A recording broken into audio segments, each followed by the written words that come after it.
Hey, everybody. Welcome to the Geek and I. This is the Late Stream. My name is John. Thanks for joining us today. Came on a little bit late because I was watching some TV tonight, and I came across something that what was it? The Rookie. I've recently gotten into watching The Rookie on Hulu. And my gosh, it's a pretty good show. I'm into the, I think, episode 15 of season 2 of The Rookie with Nathan Fillion, and it's pretty darn good.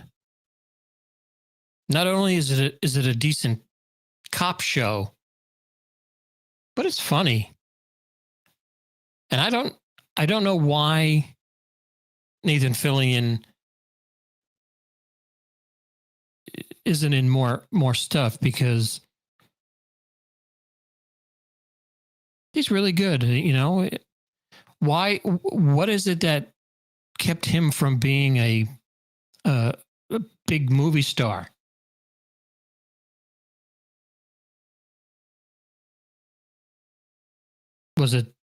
Did Firefly hinder his quest for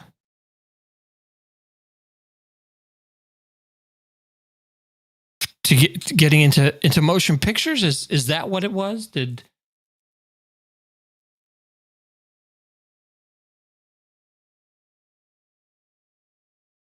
everything that I've seen Nathan Fillion in, he's been real good.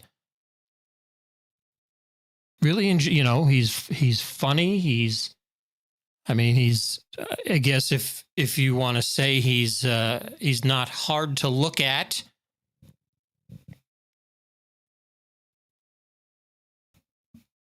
But what is it about Nathan Fillion that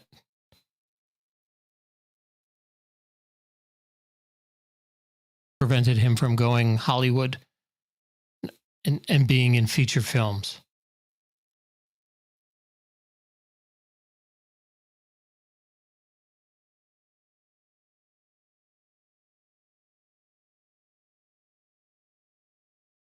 Not sure. Well, welcome to the broadcast. If you're joining us live, it is the late stream. If you are following us on our socials, we are on Facebook, YouTube, of course, Twitter. Recently signed up for Rumble, rumble.com/user/Geek and I podcast. We are available there now. We will be doing lives on Rumble once the subscriber count gets to 100. So hopefully, if you're also on Rumble and you're one of the kind-hearted that subscribe to the YouTube channel, if you wouldn't mind going over there and giving us a like and a subscribe over on Rumble. Trying to figure out how to do locals. Not sure about that. But welcome to the show. Welcome to the broadcast. If there's anything you want to talk about, hit us up in the comments section. We'll be sure to get your comments read and posted here on YouTube. And tonight I want to talk about. We're gonna discuss. See, when I had originally set up the Geek and I podcast, it was formulated for. Well, the title explained basically what the show's formulation was, and the idea that I had for this thing called The Geek and I. What it was originally set up to do was invite a geek on the program. I'm not the geek. I'm what they call the normie or the muggle. But I would invite a geek on the program every week,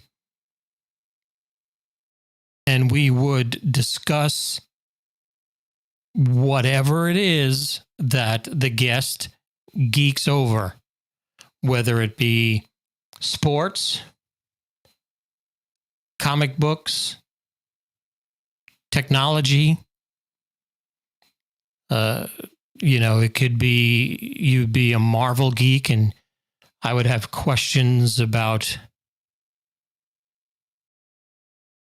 why certain things are happening in the Marvel universe, the MCU. You could be a DC geek. Explain to me, the history. It was a show for normies, for muggles, by muggles. And I would have a geek on there to explain everything. It could be a car geek, could be a guy who, is a comedian, geeks out over comedy, does live, comedy specials and stuff. And that's what the original premise of the show was. And when we went to the weekly format during COVID, Jeff came on, and Jeff would actually be the geek because, the stuff that he knows and does is really, really geeky stuff. He's into retro video games and collectibles, and from there we had a hookup through a couple of people that he knows, where we were able to talk to really, really fascinating people. And it kind of merged into this talk show format where Jeff and I would interview celebrities. We had Butch Patrick on. We've talked to Video Bob. I don't know if you follow Video Bob on YouTube or on Twitter or on Facebook, but Video Bob he's a unique character, but very, very talented. He builds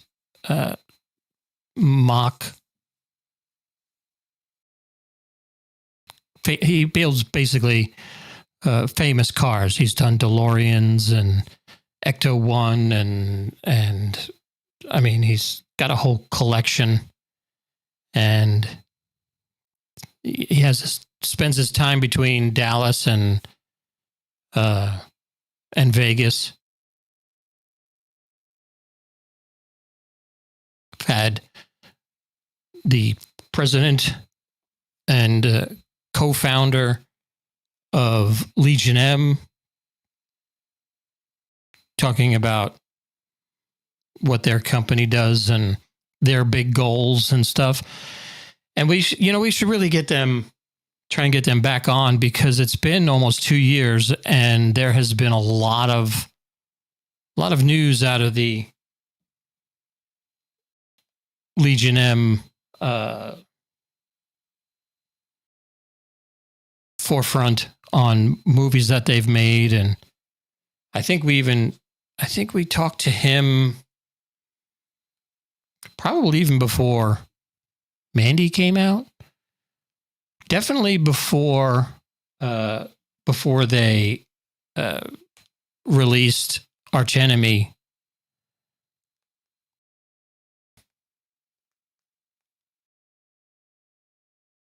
I don't know if you've seen Arch Enemy, but it's pretty good movie. And they have a whole bunch of stuff coming out soon. But that's basically what the Geek and I podcast was set up to be. Was a talk show where, you know, we could have a geek on the program and you would learn a lot of stuff where you could ask questions of the geek. I could ask questions and we'd spend the hour learning stuff. What makes them geek out over certain things, and it'd be cool to get back into doing that. But as far as tonight's program, I want to talk some Mets baseball. I want to talk about the latest episode of Andor. I'd like to talk about the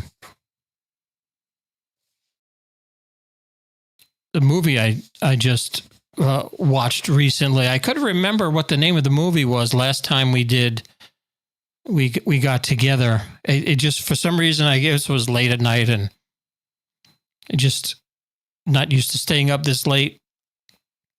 And I just couldn't remember the name of the movie. It was I knew who was in it. I could see his face in front of me, and it was a Nicolas Cage movie. It was that movie he just did, the unbearable weight of massive talent. We're going to talk about that tonight, and my thoughts on that, and why I think you should watch it, because it's pretty good. It's a good ride, and there are pretty cool things that happen in the movie. But first, apparently there is a new trailer out for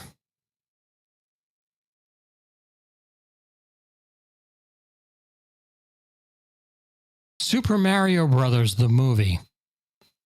I guess this has Chris Pratt in it. So if you're watching us on YouTube, let's take a look, and we'll check out this this trailer. Hopefully we don't get flagged for it, because it seems like every time I do a review or a reaction video, it's always getting flagged. But let's see. Let's take a look at the Super Mario Brothers movie trailer. Now, this ain't your dad's Super Mario Brothers with the guy from Who Framed Roger Rabbit. So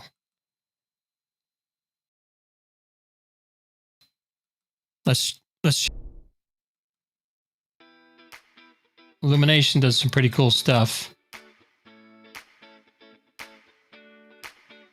but I'm not sure about the Chris Pratt voiceover. It's not too Italian. Now, is he doing that on purpose because he doesn't want backlash? Let's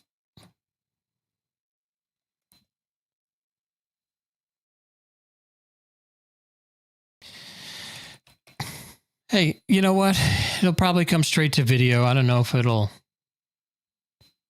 hit. Think it'll hit theaters. What do you think?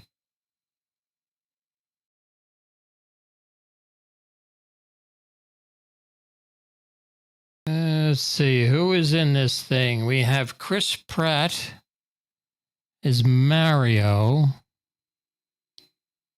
Charlie Day is Luigi. Oh, Jack Black. You know, I don't know.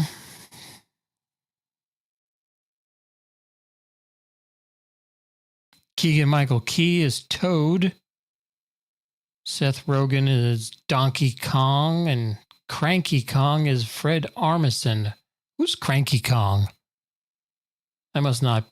See, now this is where I would call a Mario geek and have them come in and explain what's going on in this trailer and who the heck Cranky Kong is. Sebastian Maniscalco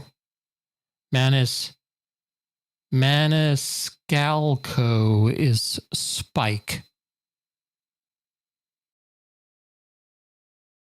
Might be something to watch. I mean, I wasn't into the Sonic movie when it first came out, but I put it on. Watched it. Seemed a decent thing to do. But yeah, that's the Mario movie.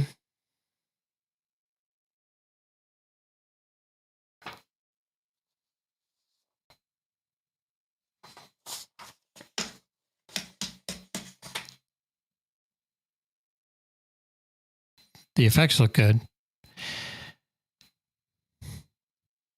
Looks better than She-Hulk. But let's shift gears a little bit and let's talk about Andor. Did you watch the latest episode of Andor?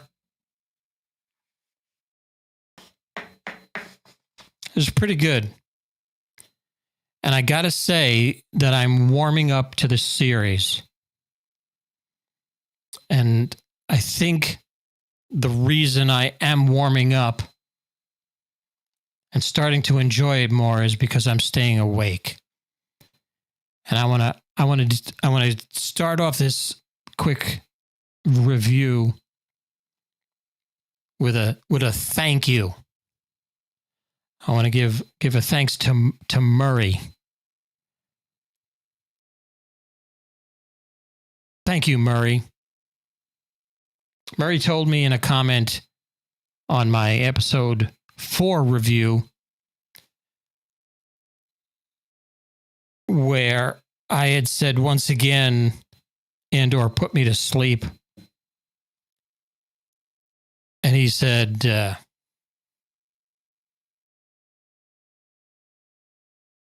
well, if you're looking for, basically, in so many words, if you're looking for a shoot 'em up,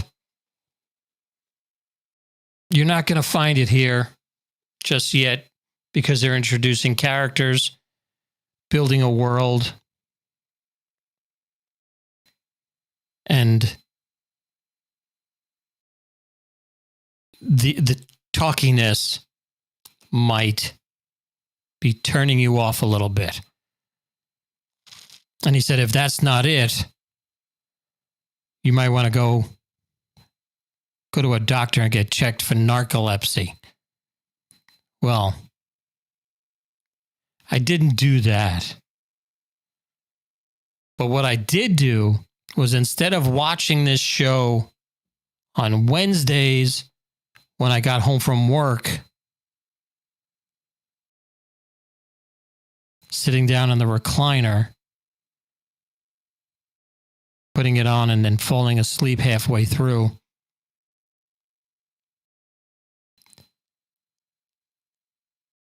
I watched it during lunch.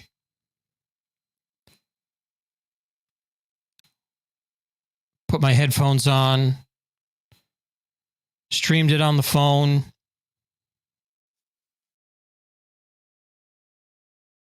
And I was able to stay awake.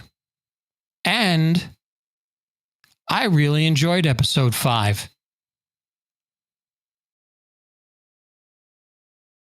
It was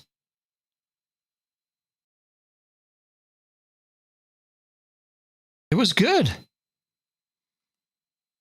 I liked it.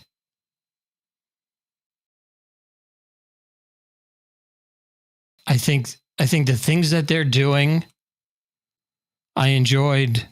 I've watched it 3 times already. That's how much I enjoyed it, and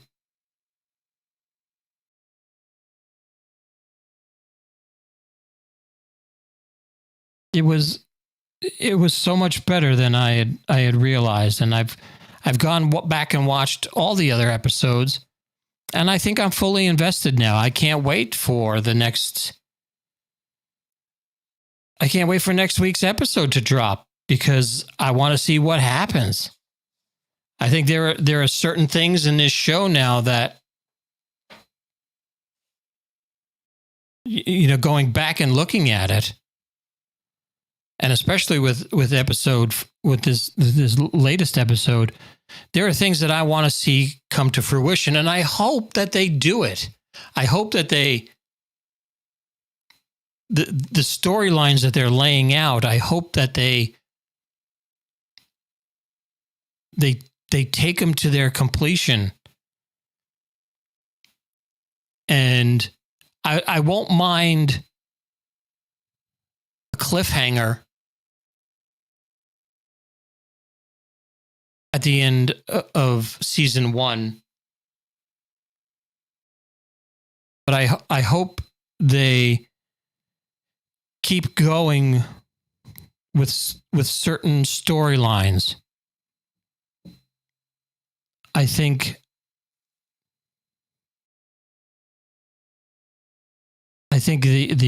the storyline of, is his name Cyril? I can't even read my own spelling. Man, I got such bad handwriting. Let's see. Let me look that up again. I think his name is Cyril.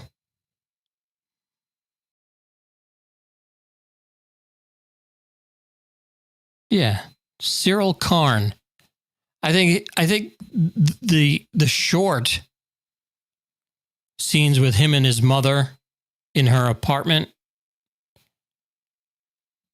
I enjoy those. And I don't know if it's the story and where they're taking that storyline, where he's going to, because he's still obsessed with Cassian, because he's always looking at that hologram of Cassian sitting at the kitchen table eating his crunch berries with the blue milk. He's watching it, and his mom's, which I'm assuming it's his mother.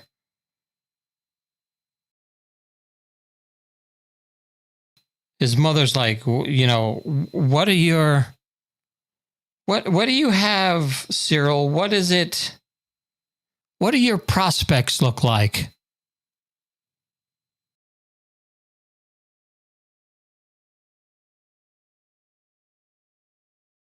Yeah, Edie Karn, who I'm assuming is his mother, because it's too old to be his sister. It could be his aunt.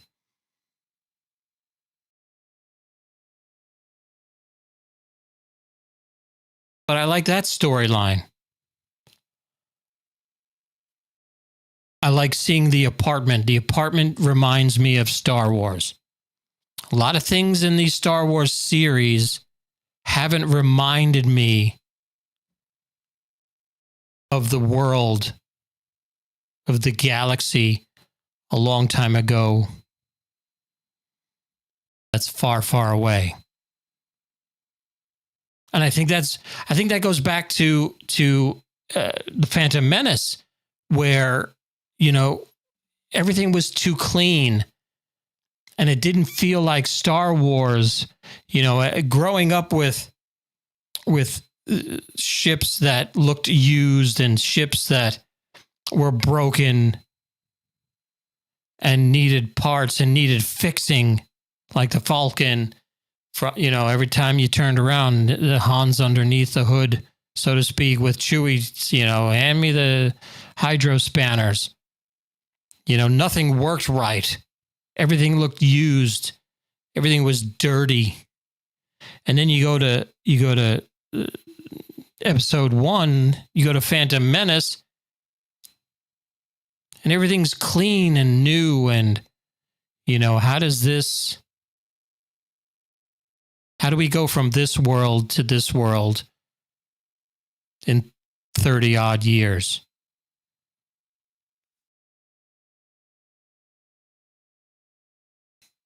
And now having lived with the prequel series for, you know, as long as we have, you've become accustomed to that world and living in it. And now we're doing series that take place before episode 4. You know, Andor is 5 BBY, so that's 5 years before Star Wars.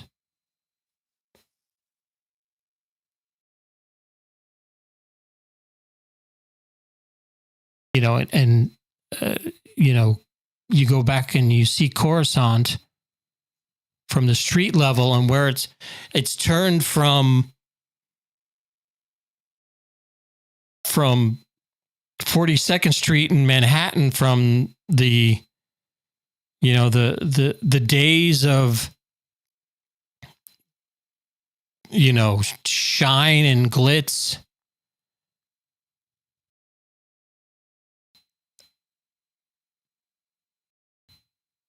and it's you know, you see it slowly turning into San Francisco of California.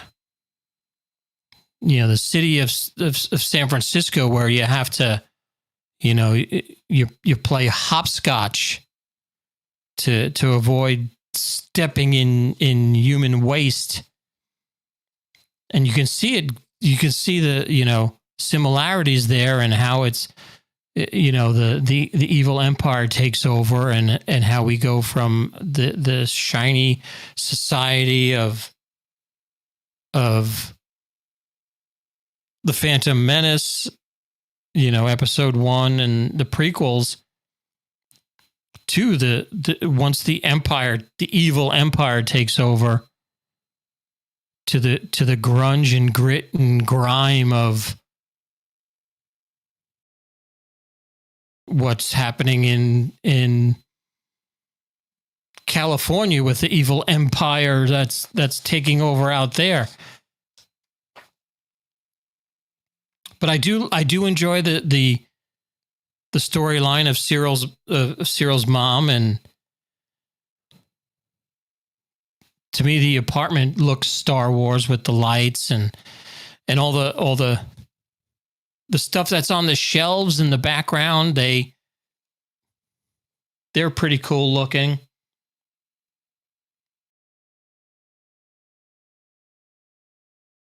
Seeing that stuff.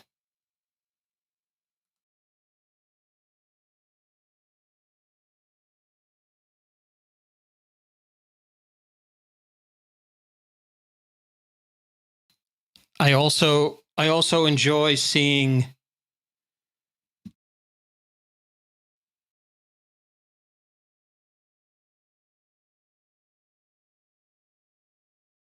I like seeing all the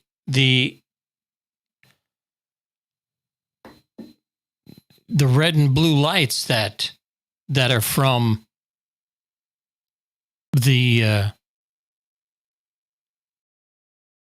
days of episode 4, where you go in and there's red and there's blue and there's white lights and in the walls and the stuff like that. That's really neat, and it brings you into the world, and there's a familiarity. You want. I know I want Star Wars to feel like Star Wars. And it, to me, this episode did that and I guess it's because I did stay awake and I was able to get through it. And, I'm going to go that route for the next, however many episodes there are, 10 episodes or so. And I think this episode had some really cool moments that, Andor, talking to Arvel about the tattoos and how Arvel doesn't really trust anybody, and how nobody in that camp really trusts anybody. Nobody trusts Cassian, and I think one of the coolest moments of this episode was when they call Cassian into the tent, or Clem. I think they could have chose a better name than Clem. I don't know if there's going to be significance to that later on, but all I can think of is Clem Kadiddlehopper. That's all I can think about whenever they mention Clem. But when they call him into the tent, and they're like, "So this is how the ship is attached to this rail system. How would you go about, say, if we needed to know the weight? How would you do the weight? How would you figure out the weight of this ship?" And he's like, "What is this, a test?" And they're like, "Oh no, we're just asking. We want to know what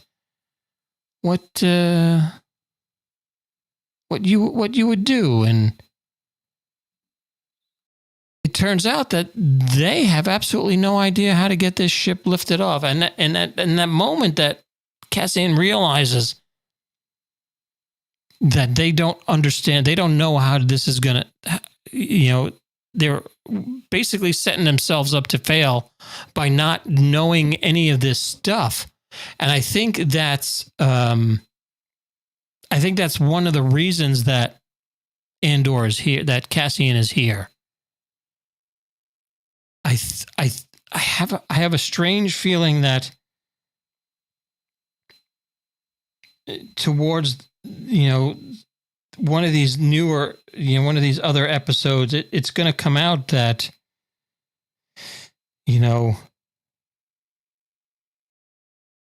Luthen knows something.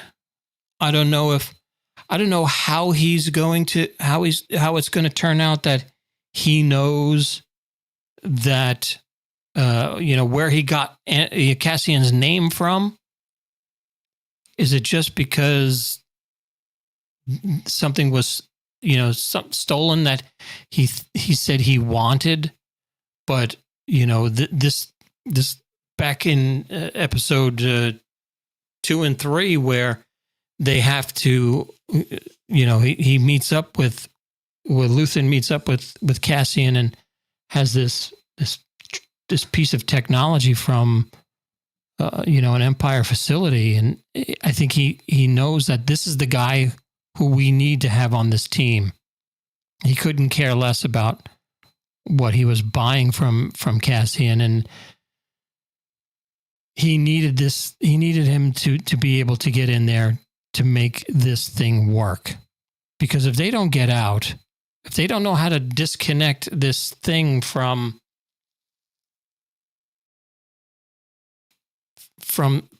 whatever it's on and get it out of that base and through this meteor shower,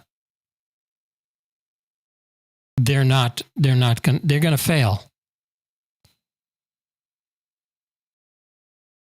And that moment that he realizes that that's what he's here for and says, well, it's my ass. I'm flying the ship out of here then. To me, that was really cool. I enjoyed that part. I thought it was neat. And then showing us, the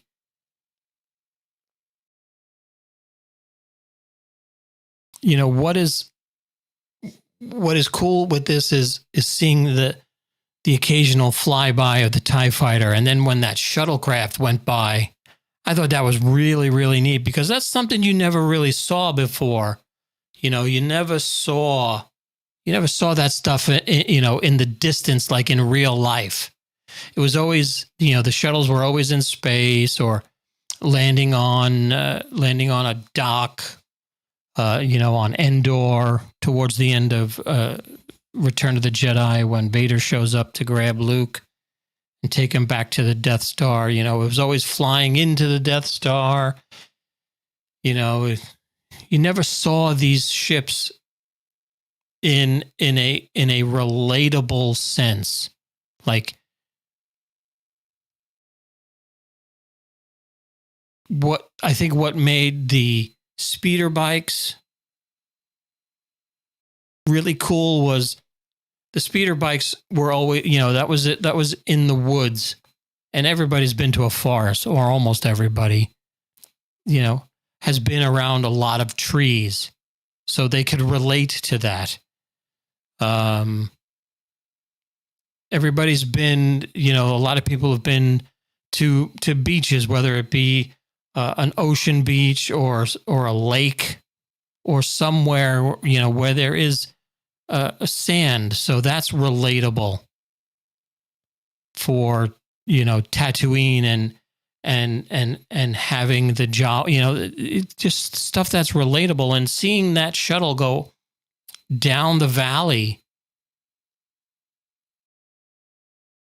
is something that in the back of your mind, that, hey, if this thing was here, we'd be able to see it. And this is what it would look like. And that's what was cool about it, is that it wasn't, it's not always out in space or on these, strange planets, even, going back to Empire Strikes Back, is,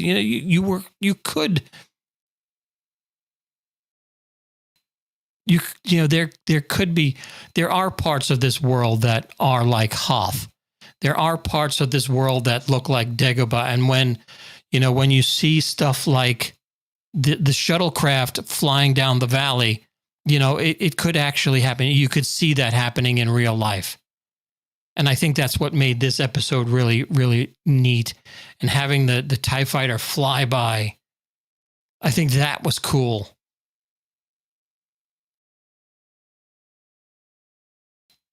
And I'm looking forward to the next episode of Andor. So what do you think? What are you looking forward to get out? What are you looking forward to getting out of this show? Do you think that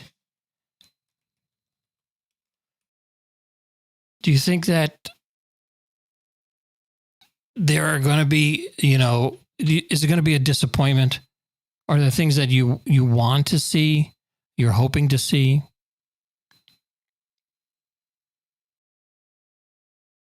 A little earlier in the evening, I was on GNN, the GNN stream, the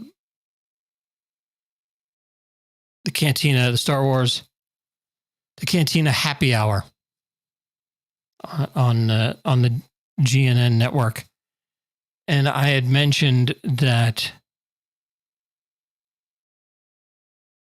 the last time in this time period that we saw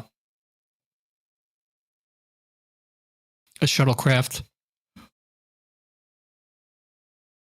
like that, you expect Krennic to get off of it. Do you think Krennic could make an appearance in this show?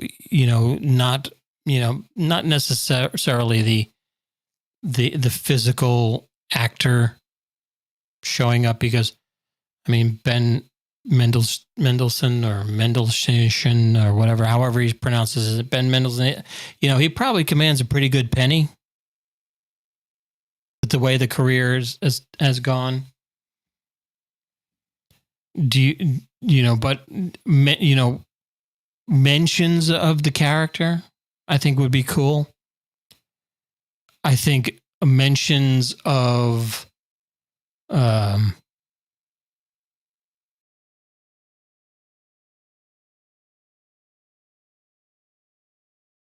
Galen Erso would be cool.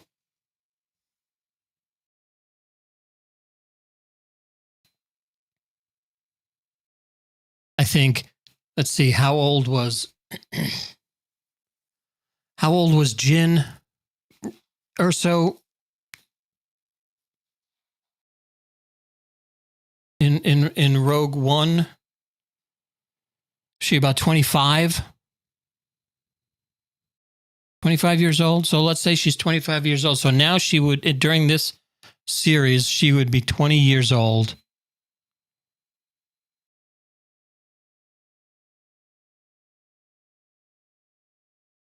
When does she get rescued?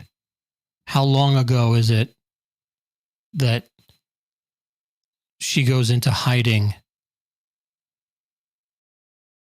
and makes a name for herself as, somebody that the Empire wants to go? Because she goes and gets, she's arrested in the beginning of Rogue One, and that's when they rescue her, and that is 5 years from now.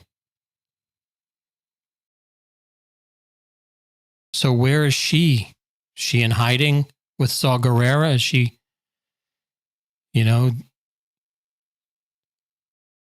how old she was? Probably 5 or 6 years old in the beginning of Rogue One. So if she is, just do quickie Star Wars math, which is why we need a geek on the program, and which is why I started the Geek and I, so we could ask these questions to somebody who is, well versed in this area. So let's say in Rogue One, in 5 years, she's 25. So she's 20 during the Andor series, and she was about 5. Let's say, just round it, 5 years. 5 years old at the beginning of Rogue One. So if she's 20, so that would be 15 years ago. Where would she be? And at this time, Galen has been working with the Empire to build the Death Star. So we know the Death Star is in existence. It's probably a hollow shell, because during Rogue One we saw them dropping in the laser, and their first test of the laser on Jedha.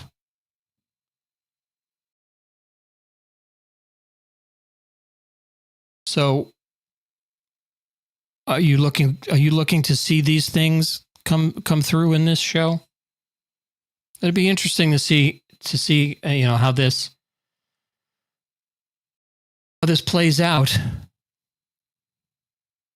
I know I'm curious, and of the two of the 3 side stories in this recent episode, I'm really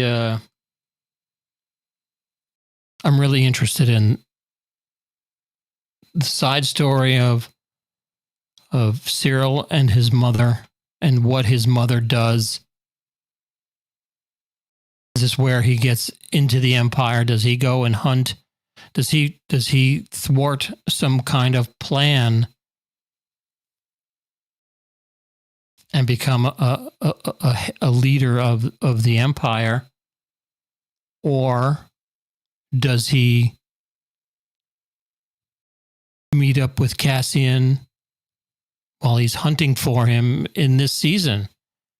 Or is that something that happens next season?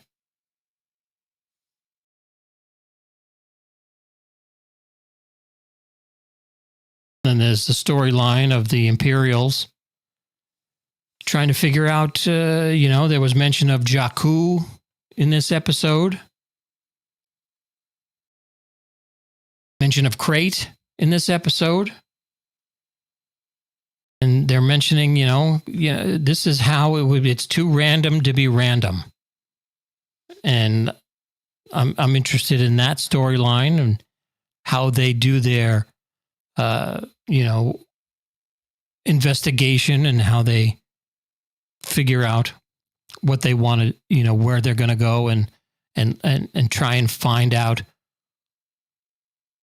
who the rebellion is and who, or not really who the rebellion is, but who are these people that are getting together? And then there's also the third storyline of Mon Mothma, which I could do without.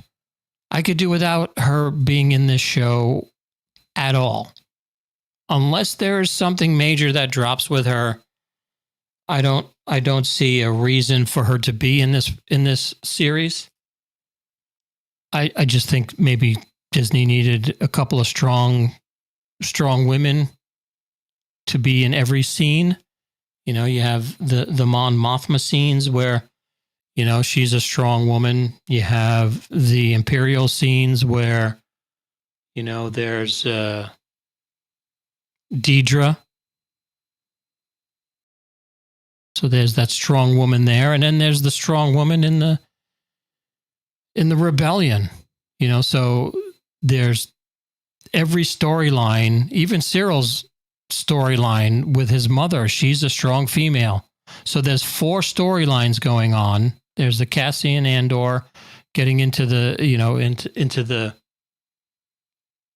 Imperial base. There's the, Dedra, part of the Imperials, who's trying to figure out who stole this piece of technology and why they stole it. And, and then there's the Cyril storyline with his mother, strong woman.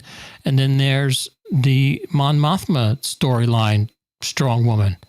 And if you want to go even further, a 5th one is Mon Mothma's daughter. So there's, every storyline has a strong female presence. And I think we're lucky enough to have, at least one, maybe 2 strong male characters in Luthen and Cassian. Because I don't think anybody else in that group other than Cassian is getting out alive. So if there's going to be Luthen in season number 2, we're gonna leave this series with 2 strong male characters, and everybody else is going to be subservient to the strong female character. What are your thoughts on that? Leave something, if you're listening to this later, put those thoughts in the comments. I'd love to hear what you think about that. But shifting gears a little bit, let's talk about, I got a couple of minutes left. I want to do at least an hour. So we're about 8 minutes away from that. I didn't expect to talk about Andor this long, but I did. And again, I want to thank Murray for that comment, pushing me to stay awake and change my watching habits to daytime instead of evening hours where I pass out at home because I'm tired from work. But let's talk about something else. Let's talk about Mets baseball. Anybody interested in baseball? It's playoffs. Playoffs start tomorrow. Unfortunately, they're on ESPN. Some of the worst broadcasters in this known universe are on ESPN. The other horrible broadcasters are on Fox.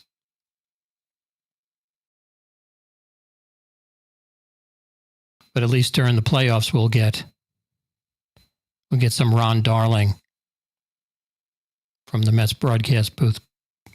Gary and Keith are not hired for some reason to do national broadcasts. The greatest three-man booth in all of sports, and only one of them has a job after the season, which I'm lucky. I'm happy that at least there's Ron Darling to listen to. But why you don't have the others in the booth? Maybe not Keith so much, because he is I would say if you watch any of the Mets broadcasts, he is a loose cannon. And I mean, if you put him on network television, there could be things that he says that just don't sit right with the rest of the country. I mean, we all know what Keith, up in New York, we all know what Keith Hernandez is capable of saying. And we'll suffer with it because it's pretty funny when he sticks his foot in his mouth. But not having Gary Cohen with Ron Darling in the booth for playoffs is a crime against humanity. But tomorrow, actually today, in some time zones, October 7th. October? No. Is this October? Holy 10. Oh, crap. It is October. Well, yeah, of course it would be October because playoffs are here. Jeez. Max Scherzer gets the start tomorrow. Hopefully that'll translate into a Mets victory against the Padres. I don't know where you stand. I would stand with I'm a diehard Mets fan from day one. And when I say day one, I mean my day one, because the Mets were around for 7 years before I was. So my day one, I'm a Mets fan from. And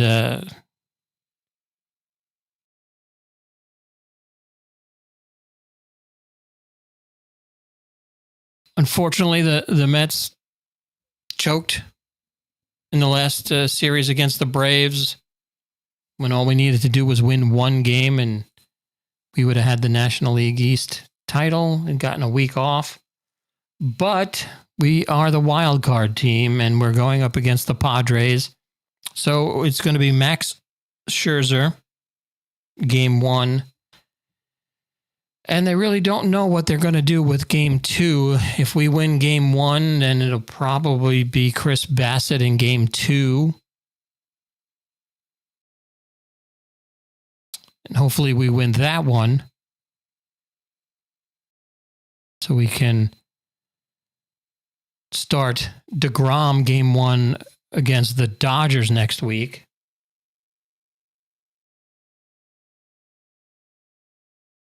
But if we win game one and go Bassett game two, or gosh darn it, if we lose game one,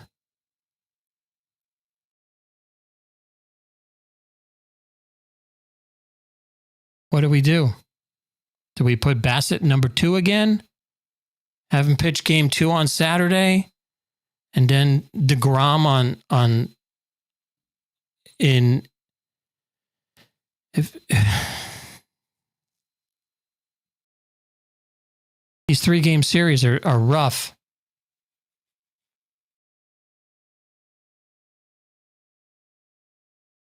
It's a little tricky to figure out what to do.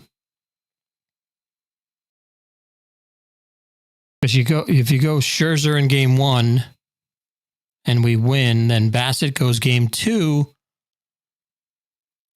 And then if we don't win game 2, you have DeGrom game 3. Or do you go, if you win game 1 with Scherzer, do you even chance it? Put DeGrom in game 2.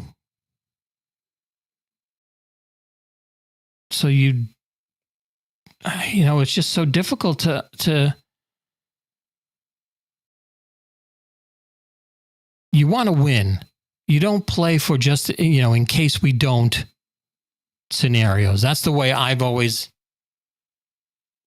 wanted to play the game, and the way I think the game should be, because if you don't get to game 3, who cares who's going to be pitching game 3? Because there ain't going to be no game 3. So you want to end it as soon as possible and as quickly as you can. So, do you put Scherzer 1, DeGrom 2, and then, hope that those 2 guys and your hitters can score you some runs?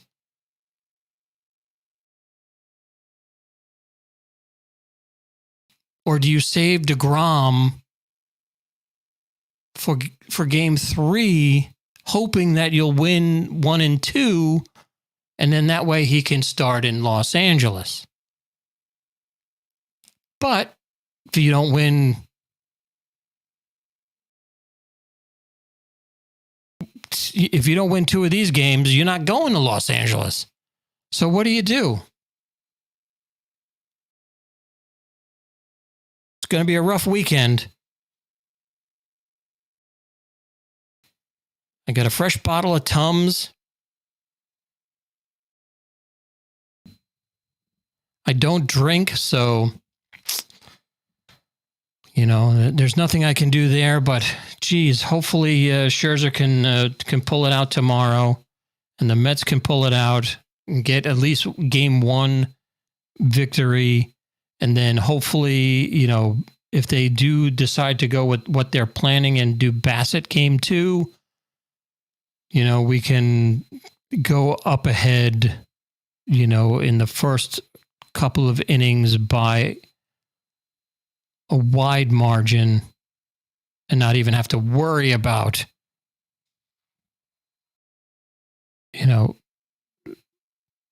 game 3.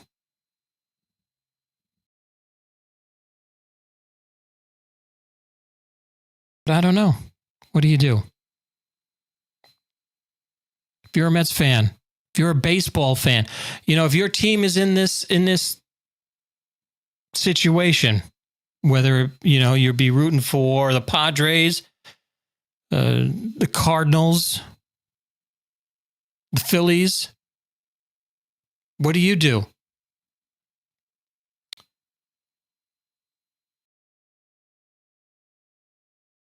What does the bracket look like? Let's see.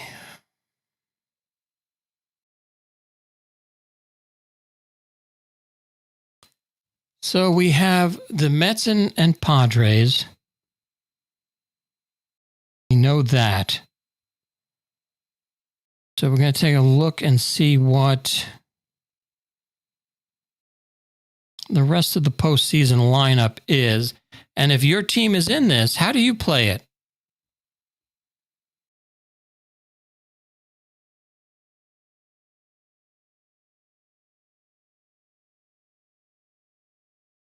So tomorrow or today, we have Tampa Bay and Cleveland. Seattle, and Toronto, Philly and St. Louis, and Mets and San Diego, Mets and Padres. How do you play it? If you're a Phillies fan, what's your rotation look like for these 3 games? Same for you and the Cardinals. What's your rotation look like?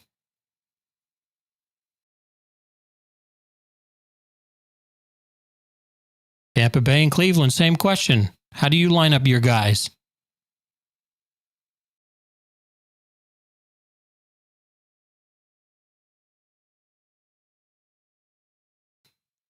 If you're Cleveland or Tampa Bay, do you line them up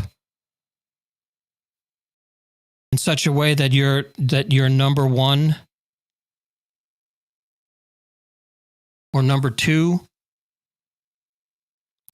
goes up, starts the series against the Yankees?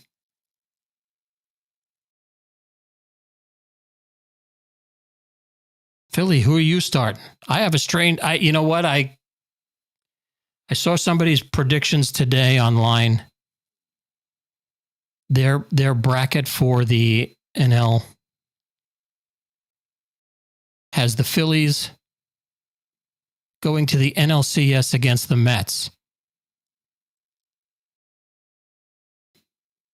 which other than the Braves, the Phillies have really turned their season around once they fired Joe Girardi.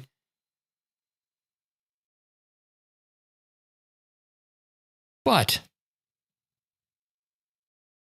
I don't want to see the Phillies. And I don't want to see the Cardinals either.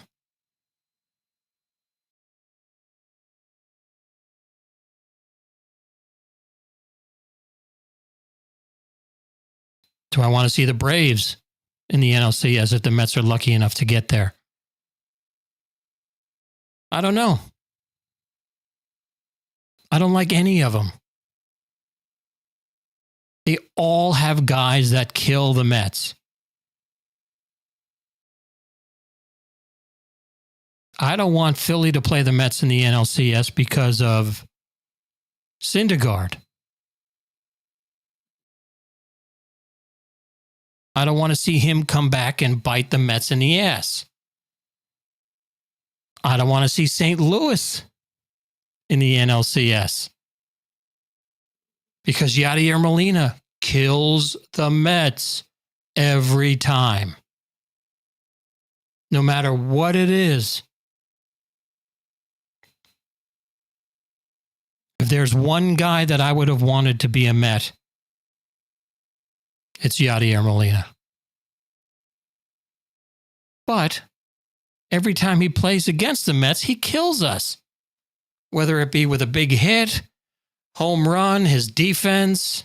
I mean, the guy is, to me, the greatest catcher ever. The greatest catcher I've ever seen. So I don't want to see them. I don't want to see the Braves because the Braves have guys that kill us. Dansby Swanson, Olsen. I mean, the guys that hit 3 home runs off of DeGrom in game 2 last weekend on Saturday.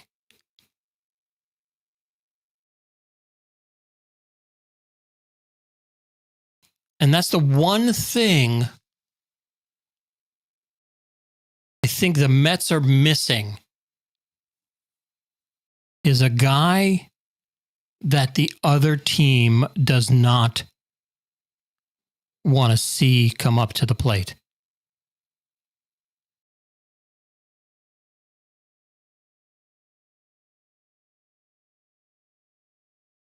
Philadelphia, I don't want to see Schwarber. Is that his name? Schwarber. I don't want to see Schwarber come up to the plate. My gosh, that guy hit like 400 home runs off of us earlier in the year. I think he hit like 7 in a game. I could be wrong, probably am, but geez, I don't want to see Kyle Schwarber come up against the Mets. And then that kid that plays third base for the Phillies, I don't even remember his name, but geez, the guy couldn't catch a ball earlier in the season, and now he's a Gold Glove third baseman and killing the Mets at the plate. What's his name? What's the Phillies? Let's see, Phillies roster.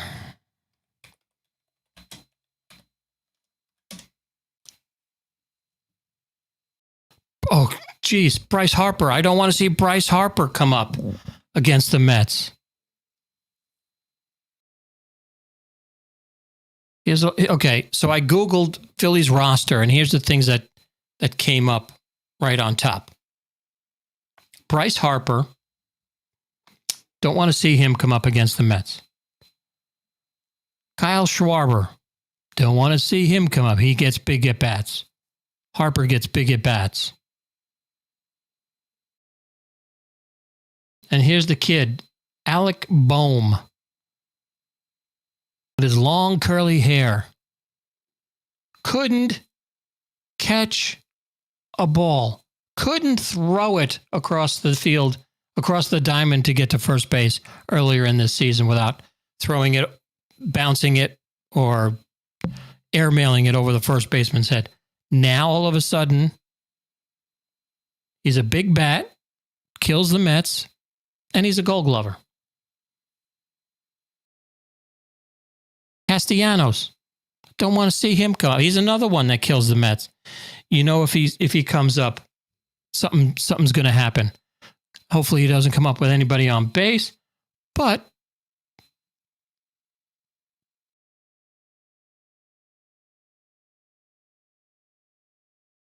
JT Realmuto. Another one I don't want to see.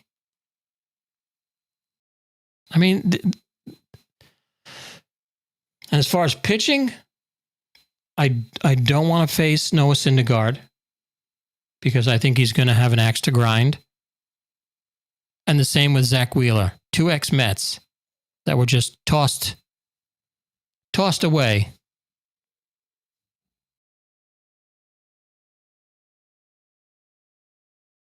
And then Zach Eflin.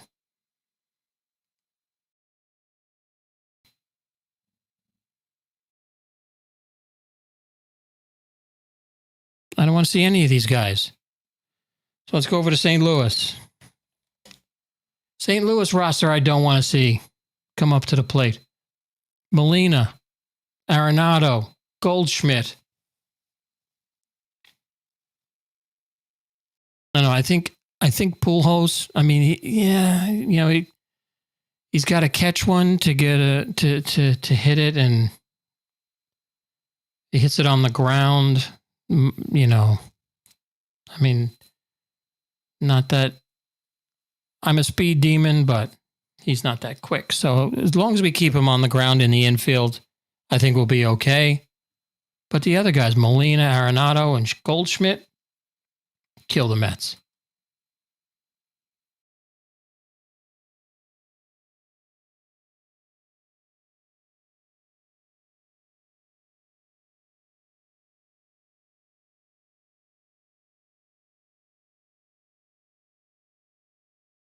Now, okay, so here it says,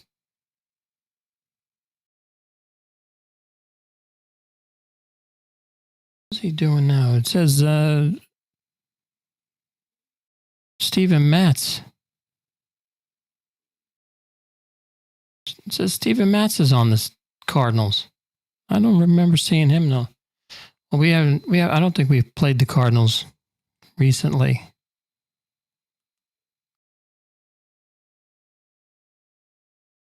But then you have the Braves.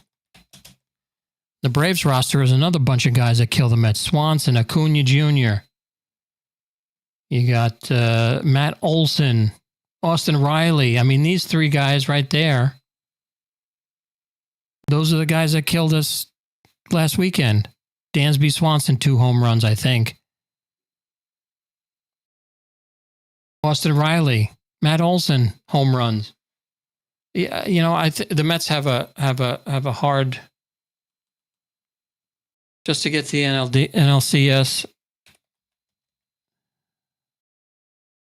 I think they got a hard road because of the history, not because of that they're not good, but I think there are teams that have players out there that they just show up at the right time, and I don't think the Mets have that. I don't think that when Pete Alonso gets up, I don't think that the other team is worried that he's going to do something. I don't think when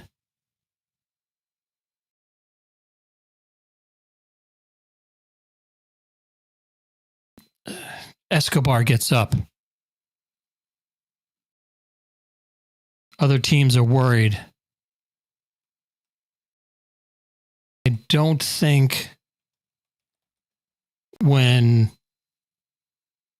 Lindor gets up, other teams are worried.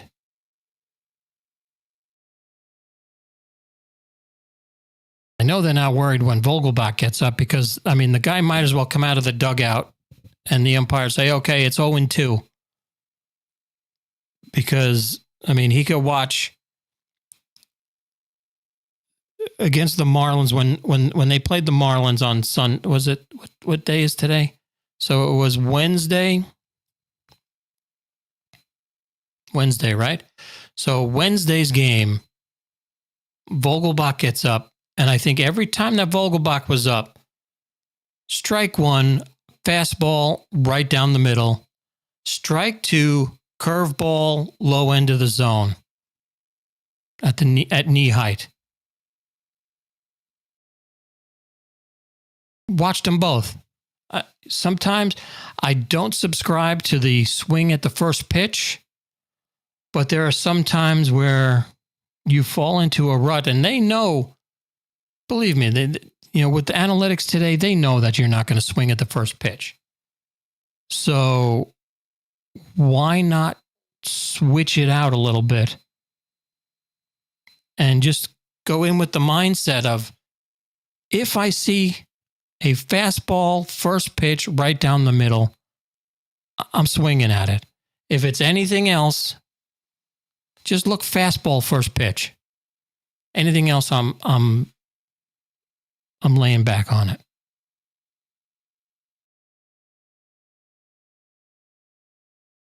Because nobody's afraid of Tyler Naquin.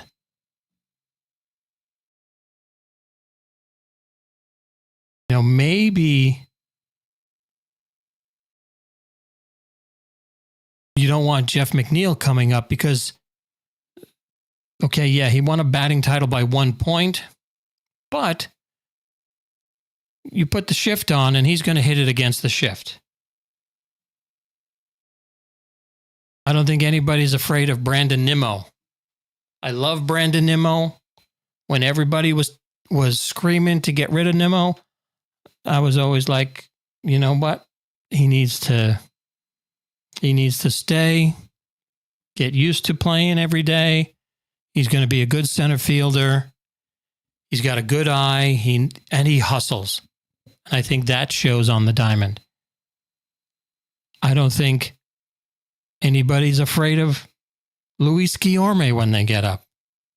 Guillorme's an amazing fielder.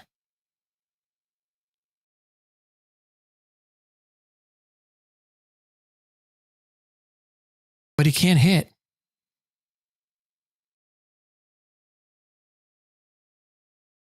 I think the most clutch has been Canha. I think Mark Canha has been the most clutch this season for the Mets.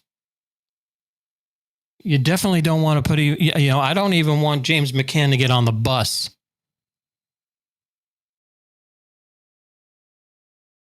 Put him on the wrong subway car and send him to the Bronx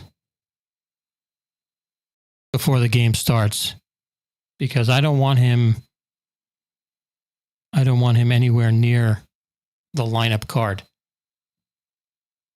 Nobody's afraid of Tomas Nido when he comes up to bat.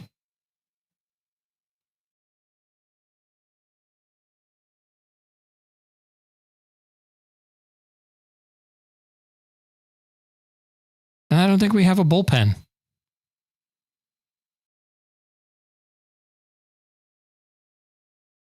I don't think we have a bullpen. Seth Lugo. He's lost so many games for us. Or we may have not have lost the game, but we lost the lead and blown leads for pitchers all year long. He's done it I don't know, for the past 4 years. Trevor May. No one's afraid of Trevor May.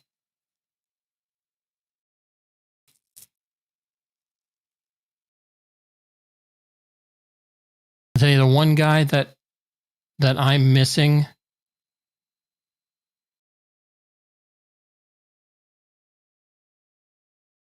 Starling Marte. That's the one guy that I think, again, nobody is afraid of him like I'm afraid of these other guys on the other teams. I don't think, I mean, they might be. They might be. I might just be wrong on that. But we'll find out tomorrow.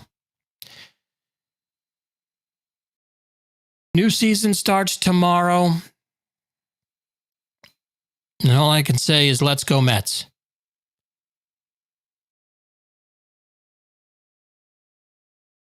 It's going to be a weekend of joy or heartbreak. Definitely going to be a weekend of acid reflux.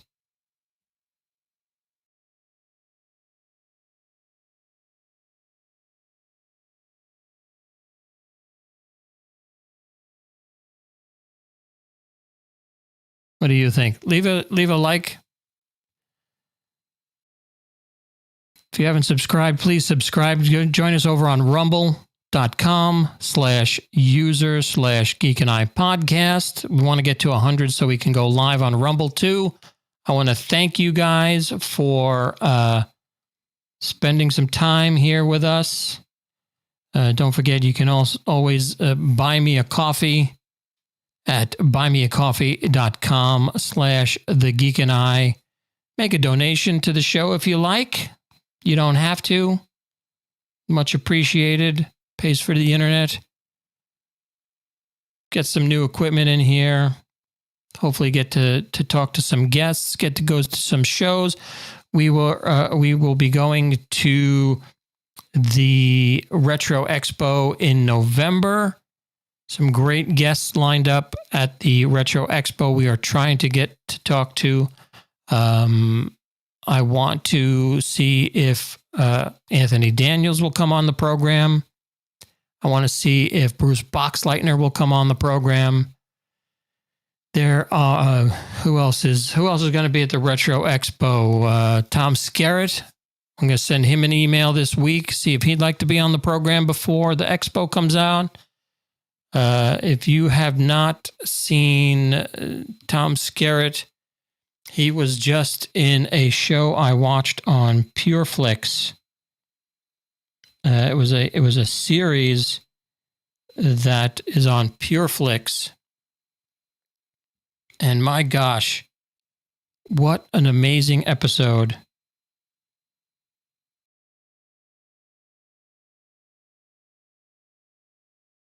It plays an older gentleman who is starting the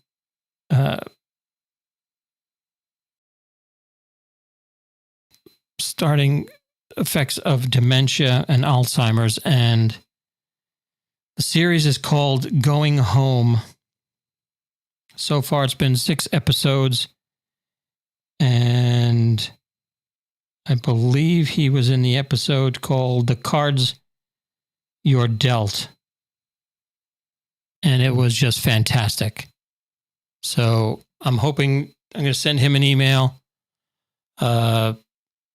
Hopefully get Tom Skerritt on the program, Anthony Daniels, and Bruce Boxleitner. We'll definitely have the runner of the show on the program, Scott Kenny. He comes on the program every season with some information on the expo. Always a good guest. Always good to talk to. Maybe we'll try and do some giveaways. Give away some tickets to the show if you're in the local Dallas area. Take care of that.